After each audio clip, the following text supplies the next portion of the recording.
diys-by-dar. I'm gonna do another lamp revamp.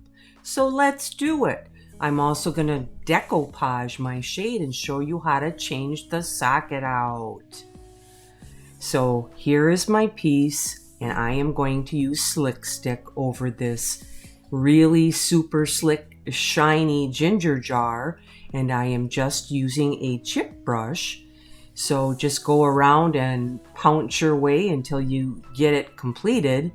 And this is going to require 2 coats of slick stick.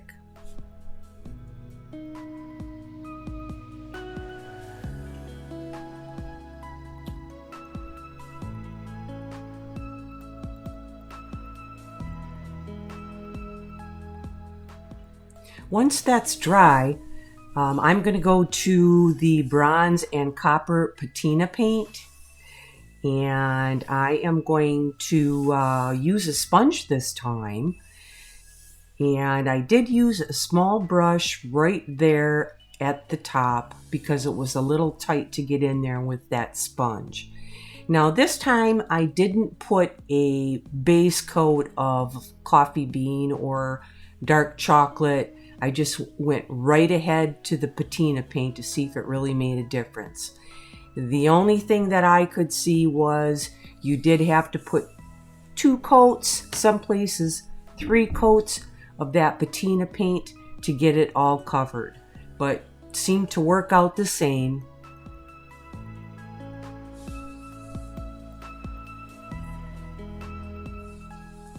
Then it's time for the mermaid tail. Once your base or your lamp is dry with your crunched up paper. And you can see I have my cord covered. It does help to keep the cord clean. And you're just going to dab that on there wherever you want to, all around.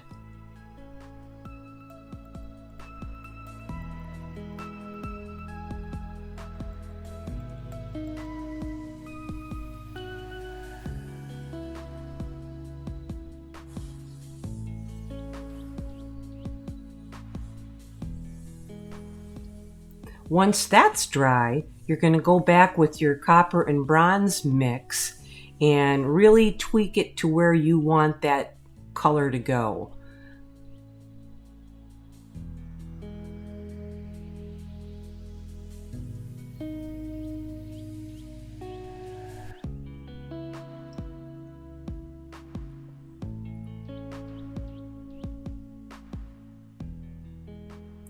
You can see here on the bottom, this is why you need to kind of go back over it to just give it a little more finesse so it doesn't look so blotchy.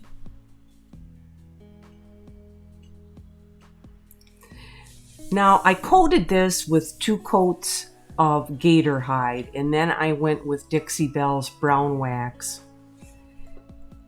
And you are going to cover the whole piece.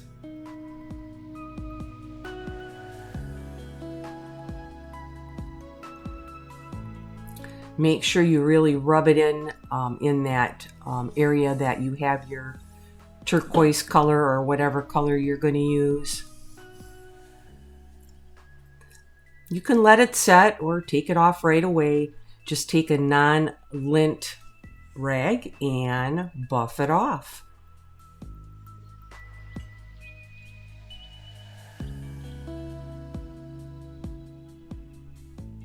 Time for the socket. You can squeeze, there's a spot where it says squeeze here, and that will come off.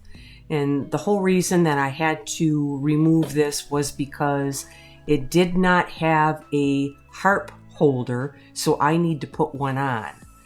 And unscrew the little wire. There's a wire on each side, and I suggest that you mark them with a Sharpie so you know where to put them back. And the next thing is removing the top part, and I had a little bit of trouble. It seemed like it was kind of stuck on there, so I had to get out the pliers and give it a little shake and a twist, and then it came off.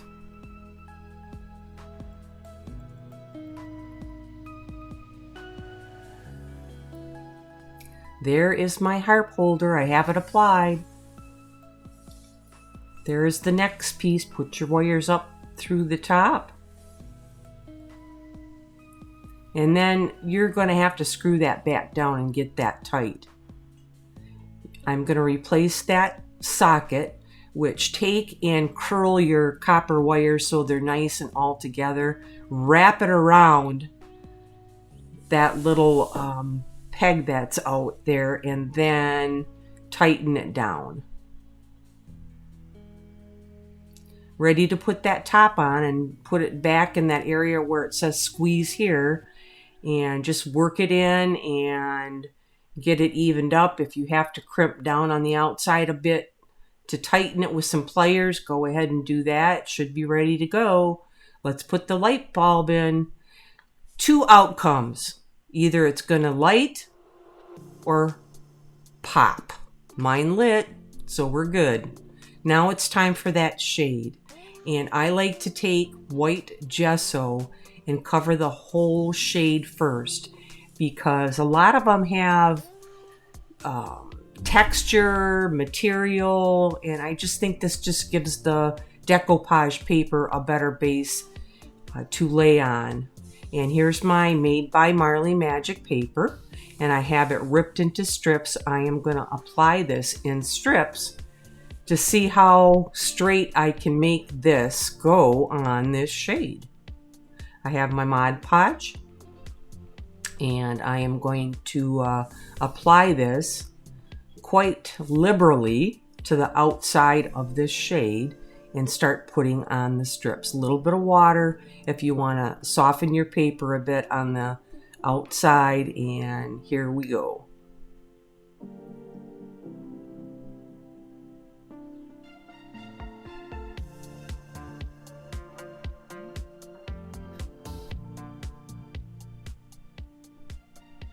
I kept the papers in order, and if you don't, you're going to have a problem. So I started right at the very top and straight down. And as I went along, you're going to see what happens because the shade flares out at the bottom. So that's going to change the way the paper is going to lay. And the more you go to the right, it's going to start to dip down, and you're going to see what I'm talking about here.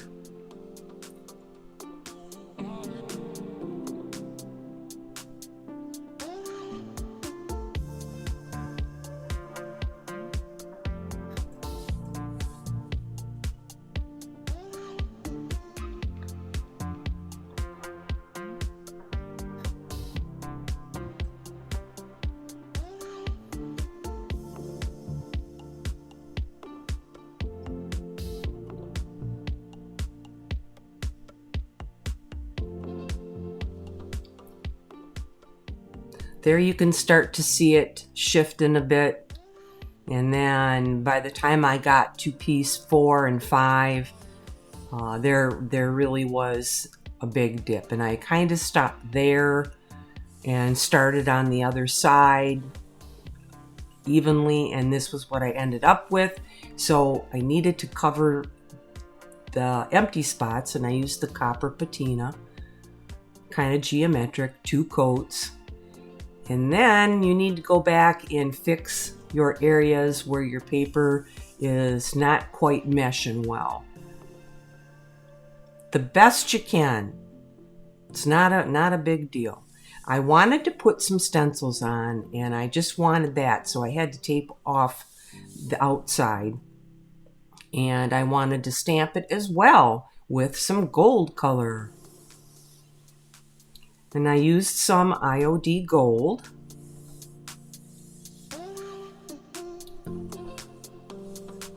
So starting with the stamp, it is very difficult to stamp on a light shade because it is going to move on you. So do the best that you can. Hold it with one finger. from top or bottom and try to press every area. You can't really see it too much there because of the gold color, but you'll see it a little bit better on this one. I wanted to just give another layer of something that would be on the top, so I chose the gold color.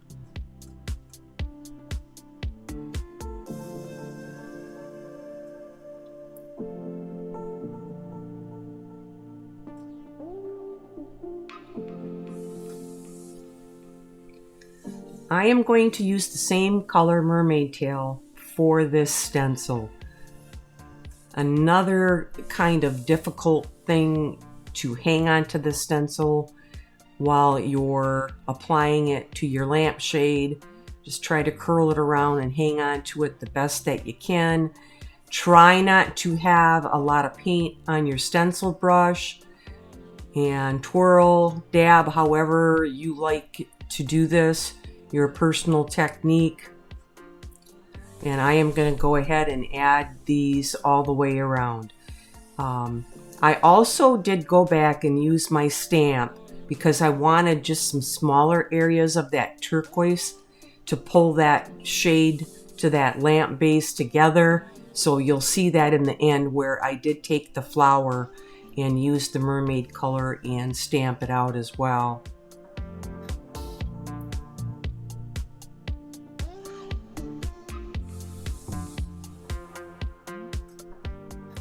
This is what we started with. And here is the beautiful lamp now.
I have learned so much even with this piece, and I'm going to try to get a video out every Sunday if I can do it. So like and subscribe, and thanks for watching.